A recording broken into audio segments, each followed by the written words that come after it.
Yo, so One Piece chapter 1041 is out and it's titled Komurasaki. The chapter dropped kind of early this week, so before we get started, go ahead and drop a like on the video. Make sure you subscribe, hit the post notification bell for future notifications on videos, and let's get straight into it.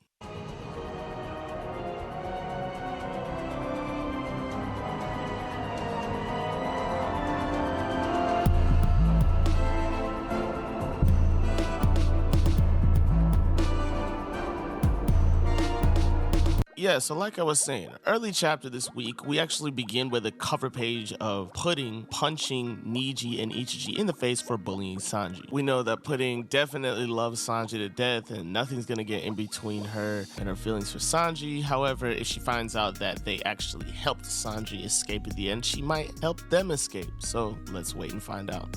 The chapter begins with Momonosuke talking to Yamato, explaining to her what he learned about Zunisha. And he explains after briefly speaking to Zunisha, Zunisha told him that she's here to fight by his side, to which Yamato replies, yo, that's amazing. You were the one that Oden was talking about in his journal. You're the one that's gonna lead us to the new dawn, which is a little weird because I think that essentially makes him Joy Boy, and I'm pretty sure Luffy is Joy Boy, but we'll see. So after this, Momo explains that Oden actually tore out the most important pages of his journal. So what he got from the journal was he knows why he's not supposed to die here, but as far as what was on Laugh Tale, Oden tore it out. So that's still in the dark. Very convenient, Oda, thank you. And he explains to Yamato the true importance of this mission.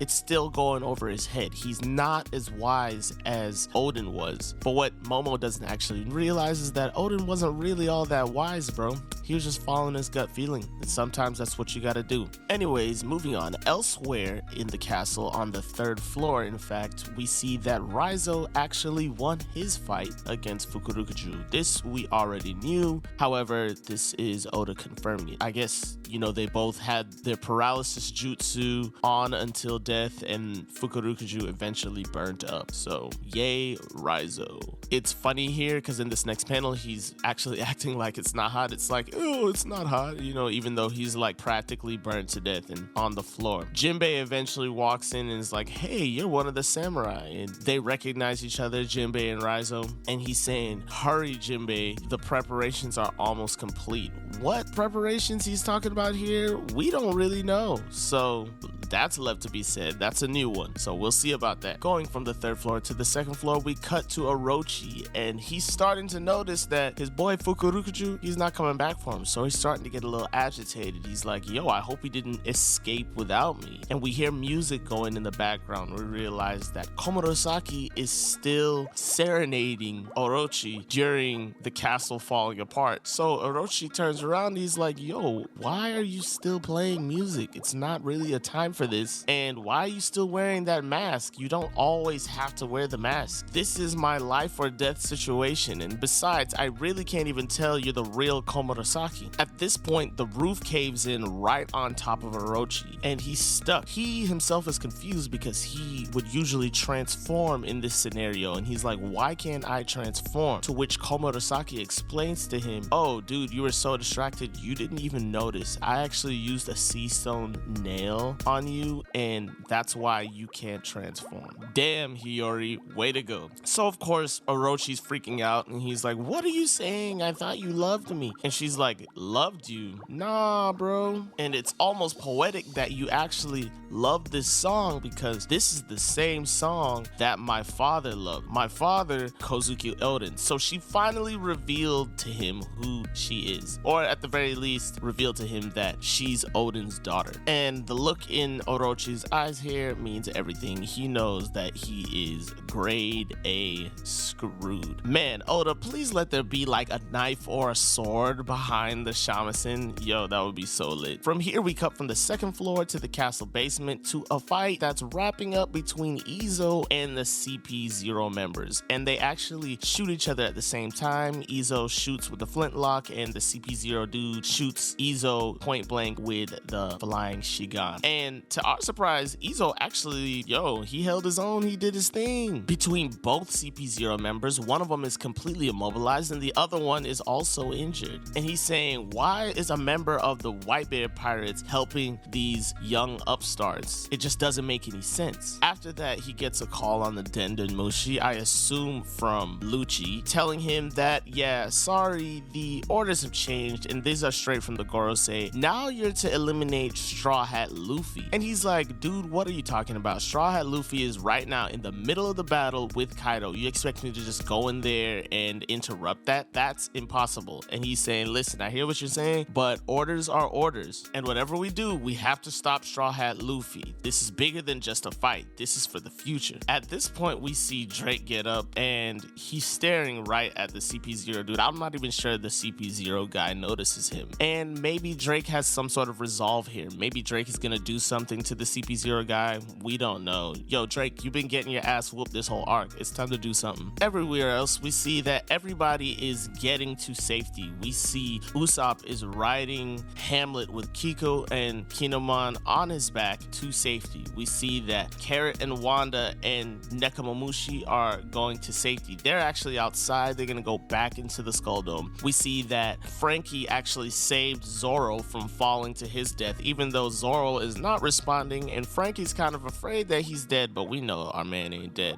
And in the frontal lobe, we see that the Kid and Heart Pirates are celebrating that they just beat Big Mom, and Nami's speaking to Zeus, and she's saying, yeah, I think they actually took her down. Zeus is like crying and he's snotting and he's saying, oh mama, why? And she's like, wait, who's the most important person? And he straightens himself up and he's like, oh, of course it's you, Nami. So gotta have those comedic moments. And here we see the last of our crew. Speed is talking to Marco while he's healing the Kamachiyo, and Tama is also there. So everybody, while they're not necessarily in a safe place, they're kind of done with the fighting and they're trying to get to safety. So that's good. From here, we actually cut to the Kid and Heart Pirates, and like we said before, they're celebrating that their captains just beat Big Mom. Of course, they're completely wiped out. Kid's saying here to Law, yo, should we brace ourselves? What if Kaido comes down from the rooftop? And to which Law replies, listen, man, it doesn't even matter. We've done our part. If Kaido comes down from that rooftop, we don't even have the energy to take him on, so it's really not up to us at this point.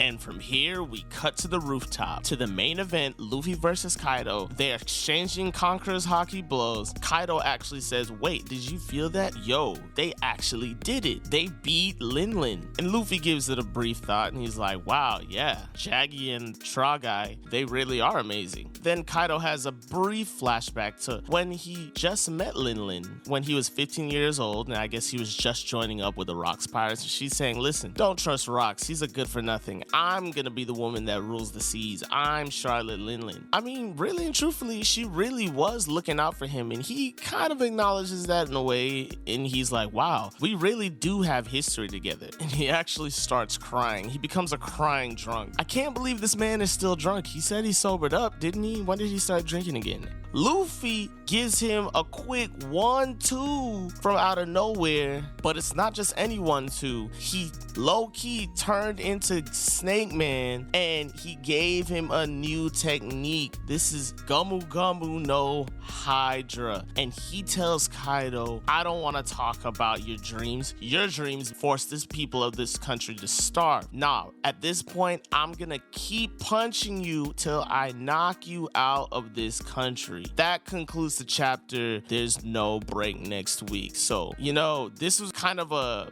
patch-up chapter like we had a couple chapters before, which we definitely need these. Oda is cleaning up Wano, tying up all the loose ends so that we can focus just on the Luffy and Kaido fight. So now that everybody's to safety, it's just about Luffy and Kaido, and yo, this battle's gonna be lit. We already got a new Snake Man technique, so we already know this battle is just getting turned up. Of course, the stuff with Momonosuke and Yamato, that is interesting. I'm pretty sure Luffy's supposed to be Joy Boy, but who knows, maybe Oda's gonna throw us for a loop. Anyway, I'm gonna go ahead and give this chapter a 7 out of 10. You know, it's really just a cleanup chapter. If you like the video, make sure you drop a like on the video. Make sure you hit subscribe and the notification bell for future notifications on future videos. I'm dropping about 3 videos a week on this channel, so make sure you watch those. Make sure you follow me on Instagram and Twitter at Anime Shifu. Stay safe, stay healthy, and I will catch you guys next time.